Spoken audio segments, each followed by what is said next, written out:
आप सबको नमो बुद्धाय प्रणाम। आज हम गांव में एक परिवार के घर पूजा करने के लिए जा रहे हैं। कल यहाँ बर्फ़ भी पड़ी थी, लेकिन आज मौसम काफ़ी सुहावना है। जीवन में कभी ना कभी आप लोगों को ये जिज्ञासा ज़रूर हुई होगी कि जब भिक्षु भिक्षुनियाँ लामा जोमो आपके घर में आते हैं, गांव में किसी के परिवार के घर में पूजा करने के लिए जाते हैं, तो वहाँ पर वो जो दिन भर जो पूजा करते हैं तो वो किस तरह की पूजा करते होंगे।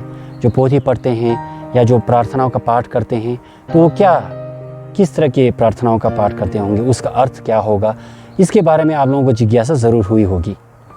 और इसे जानना, ये जिज्ञासा इस तरह की उत्पन्न होना, ये भी एक स्वाभाविक है, क्योंकि जो हम जो पाठ करते हैं या जो पोथी पढ़ते हैं वो बोटी भाषा में है। और हिमालयी क्षेत्रों में जो स्कूली शिक्षण व्यवस्था है वहाँ पर इतना विस्तार से बोटी भाषा को नहीं पढ़ाया जाता है, जिससे एक आम जनमानस को इसको समझना कठिन हो जाता है। गाँव में कोई बीमार पड़ जाता है या फिर किसी की मृत्यु हो जाती है या कोई प्राकृतिक आपदा विपदा या फिर कोई अमानुषी तत्वों द्वारा जो बाधाएं उत्पन्न होती हैं, उनको दूर करने के लिए अपने परिवार में लोग जो है प्राय भिक्षु भिक्षुनियों को लामा जोमोगन को बुलाते हैं और वहाँ पर जो है पूजा पाठ करते हैं। और ये कोई जो है नई रीति या कोई नई प्रथा नहीं है, ये हज़ारों सालों से ये जो है हमारे संस्कृति के साथ जुड़ी हुई है। इसलिए ये अत्यंत आवश्यक हो जाता है, क्योंकि हमारे संस्कृति का अभिन्न अंग है।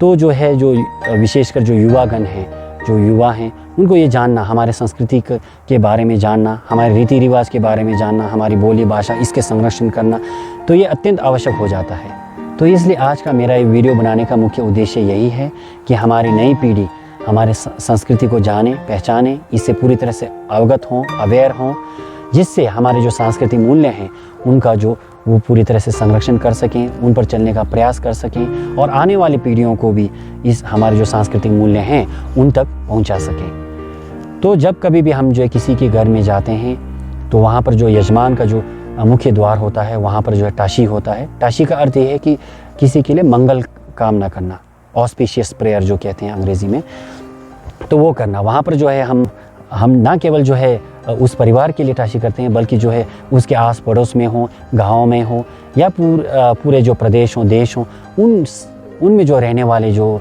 सत्व हैं, रहने वाले जो प्राणी हैं, सबके सुख शांति के लिए हम लोग वहाँ पर प्रार्थना करते हैं। उसके बाद जब हम पूजा करने के लिए बैठते हैं तो पूजा भी कई प्रकार के होते हैं, कई प्रकार की पूजा पद्धतियाँ हैं, प्रार्थनाओं का पाठ होती है, लेकिन जो है उसे आज यहाँ विस्तार से कह पाना संभव नहीं है।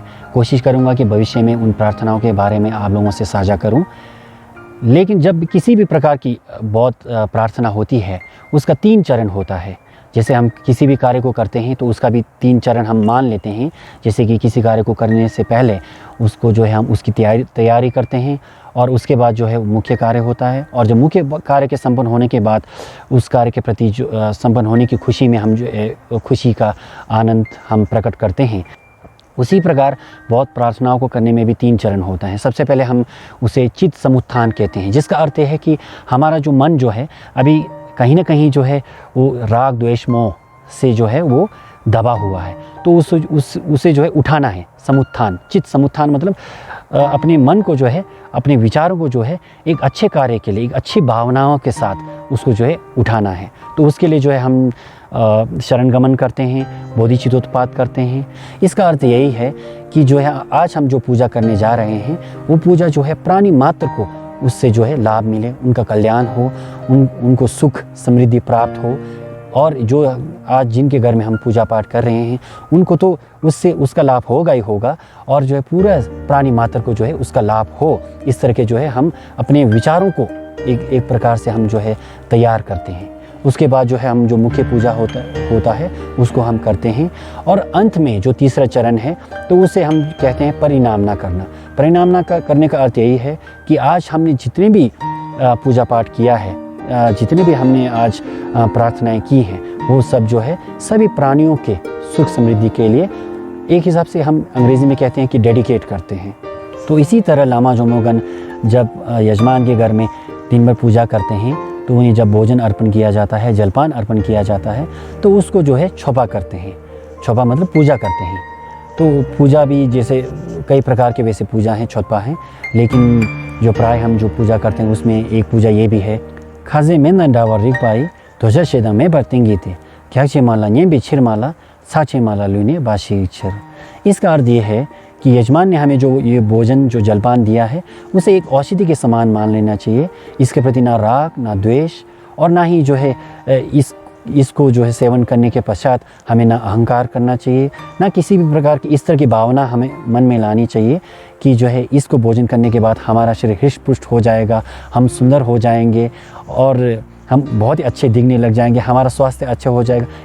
इस प्रकार की किसी भी प्रकार की भावना ना रखते हुए केवल हमें एक औषधि के रूप में उसे सेवन करना चाहिए कि हम जो है इसको सेवन करने के पश्चात ये शरीर हमारा स्थित रहे।